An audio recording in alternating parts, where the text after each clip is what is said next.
Welcome to Apex Philosophy. You will find your motivation here. Be sure to subscribe and listen every day because you become what you consume. Please like and share this video to inspire others. The best of Jordan B Peterson. Life is very difficult. One of the most ancient of religious ideas that emerges everywhere, I would say, is that life is essentially suffering. It is easy to let the difficulty of life get you down, but remember that life is hard for everyone. Peterson explains how to make it better. Well, there isn't anything better to have than a problem that's worth solving. Like, that's really worth solving, right? And so the more that you take on, the more you have a reason to get out of bed in the morning. No matter what I think, I'm getting up. I'm trudging forward. Doesn't matter what I'm suffering from. I've got things that need to be done. They're necessary. And that gives you that sense of purpose that is the antidote to bitterness. What gets you out of bed in the morning? What problem are you trying to solve? Is it small enough for you to take on? Is it big enough to make a difference? Jordan thinks you can make a difference. He thinks you matter. You have to treat yourself like you matter, because if you don't, then you become vengeful and cruel, and you take it out on people around you, and you are not a positive force. None of that is good. You suffer more, and so does everyone around you. Nihilism is dangerous. You have to believe that you are valuable, that you can make a difference, that you are lovable. Imagine for a moment you see someone on the street that has their head down and is kicking rocks. Would you want to spend time with that person? No, of course not. Now, imagine a person walking down the street with a smile on their face and an upbeat step. They look at you, smile, and say hi. Even if you don't want to talk, this is a much better interaction, right? This is why it's so important to treat yourself like you matter. The world around you will start to treat you the same way you treat yourself. It is a feedback loop, either positive or negative. People are like mirrors. They will reflect your feelings of yourself back towards you. Jordan adds, set your house in perfect order before you criticize the world. The world is made up of millions of individual lives. The best way to start improving the world is to improve yourself. Think about how many people you interact with on a daily basis. If you start by improving your own life, how would that affect all of those around you? How much better would your world be if you took responsibility for just one thing you had control over and worked on improving it? What small thing that you could change and would change can you start working on? You will find after time your life will improve, and eventually to the point where you can start improving the lives of those around you. And if everyone did this, the whole world would improve. Become aware of your own insufficiency, he proclaims. Look inward where you are insufficient. He advises, if you want to know something about yourself, sit on your bed one night and say, what's one thing I'm doing wrong? that I know I'm doing wrong, that I could fix, that I would fix. You meditate on that, and you'll get an answer. It won't be the one you want, but it will be necessary. Ask yourself, what's one thing I'm doing wrong, that I know I'm doing wrong, that I could fix, that I would fix? Did something come to mind?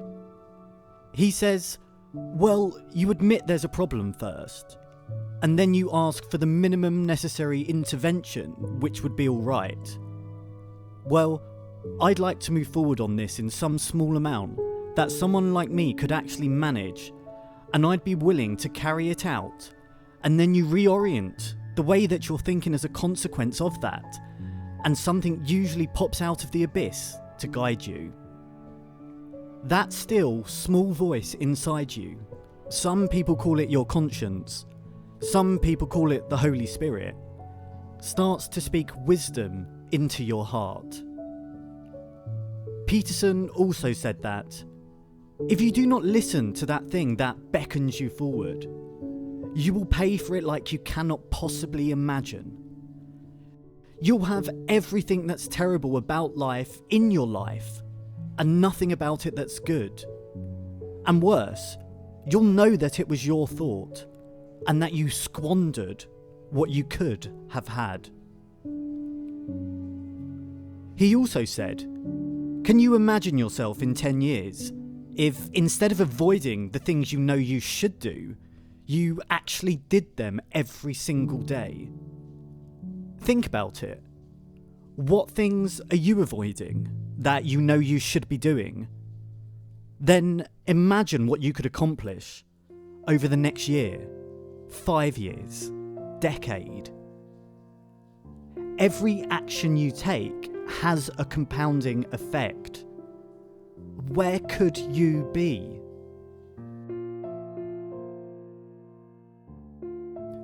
Did you know that all those things are weighing you down? Your subconscious knows, and because of this, you create a low level of dread, anxiety, and stress in the back of your mind. This is why getting that chore that has been nagging you finished brings you so much joy. Schedule some time today to take action towards accomplishing or starting just one of those tasks. The possibility that you can make yourself slightly better on a continual basis, I think that is something that is accessible to everyone. I think that's equivalent to leading a virtuous life. Jordan says, if something's valuable, you'll make sacrifices to attain it. That discovery of sacrifice, it's one of the primary factors separating human beings from animals, because we discovered that we could let go of something we value in the present, and we would gain something we value even more in the future. What are you holding on to in the present that, if you let go of, would bring something better in the future? What habits do you need to drop? Where are you spending frivolously? Are you spending too much time on Netflix, social media? Another great quote. If you don't say what you think, then you kill your unborn self. When you have something to say, silence is a lie. The fear of rocking the boat or the fear of rejection is a real thing. One of the keys to happiness, to living your truth. Unfortunately, this means that you have to get over the fear by tapping into your bravery and speaking up. Say what you are thinking. Say what you are feeling. It is going to create conflict sometimes. Trust that you will be able to overcome that conflict. Trust that the people in your life that truly matter will listen. Trust that they want to see and hear from your true self, not some lie, some mask. He also said, when you start to realise how much of what you've constructed of yourself is based on deceptions and lies, that is a horrifying realisation. Have you been lying to yourself? Maybe to remain comfortable instead of growing? It starts with speaking your truth. And if speaking up and being your true self pushes people or things away, so be it. You will be happier in the long run. It may be hard at first, but you've got this. Have the strength and conviction to be yourself, no matter what. This will help you set boundaries with people in your life as well. Where have you been biting your tongue when you shouldn't be? What are you going to do about it? Jordan warns, once someone has spent enough time cultivating bad habits and biding their time, they are much diminished. Much of what they could have been has dissipated. He also said, you can't go backwards in life. These are both pointing to an important truth. You only have a limited amount of time. Bad habits stack on each other and wear deeper and deeper neural pathways into your brain the more times you do them. If you're not careful, you'll never recover. Don't waste another moment. Get going. Get started. Make the change before it's too late. Jordan says, always take into account the cost of what you're doing now, because what people tend to think is, whatever I'm doing now is risk-free, and here's a bunch of options. It's like, no. Whatever you're doing now has all sorts of risks. You're just blind to them because you've habituated to them. They've become invisible. So if you keep yourself in the fog, then you can't tell when you've screwed up. Now, that isn't so good because you're still screwing up. You're just too blind, self-blind, to notice. Although, in the short term, that's less painful. Looking into the mirror and seeing the actual cost of what your current habits are, the damage they have already caused, the damage they will continue to cause, is freaking painful, but it is so necessary. Jordan emphasises, one thing that I've noticed about people who've been phenomenally successful is that they really do everything they can to live a truthful life, and you can get a bloody long ways by being honest. What kind of white lies have you let into your life? Are you being dishonest with yourself, your spouse, your loved ones? What can you come clean about? How can you change moving forward to life more honestly? On becoming a good person. If you want to have everything that you could possibly want and more, then be a good person. The better a person you are, the more likely that is to happen. That doesn't mean that you're completely protected against getting cut off at the knees, but there's no better strategy. The meek shall inherit the earth. And I thought, there's something wrong with that.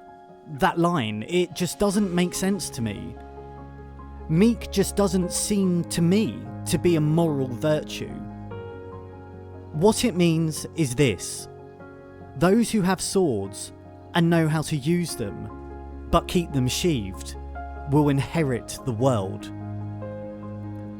You should be a monster, because everyone says, well, you should be harmless, virtuous, you shouldn't do anyone harm.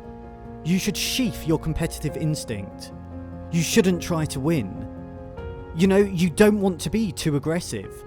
You don't want to be too assertive. You want to take a back seat. And all of that. It's like, no, wrong. You should be a monster, an absolute monster. And then you should learn how to control it. This is so true. Look at every male figure you admire. They are formidable in more than one way. You respect them because they have developed themselves into a formidable opponent. Someone you would want on your side. Are you that kind of person? What can you start practicing daily to help you get there? Jordan on jealousy. The ideal that you're observing that makes you jealous and resentful is, in a large part, an illusion that's created by your own mind. You have to be careful of what you're jealous of, because you don't really know what it is. What have you been jealous of lately? Ask yourself, do you really understand that person's life, that person's struggles? If given the opportunity, would you really give up your life for theirs? Probably not. It is better to focus on ourselves. Jordan says, don't hit anything harder than it needs to be hit. Jordan speaks to friendship. Be careful who you share good news with, because you want to share good news with people who are going to be genuinely happy for you. And be careful who you share bad news with, because that's equally tricky. You want someone who will listen to you when you're having trouble and allow you your grief. Take a moment and be grateful for those that you can rely on. Thank you for listening. Comment below what your favourite quote is. Don't forget to like the video and subscribe, and we'll see you next time.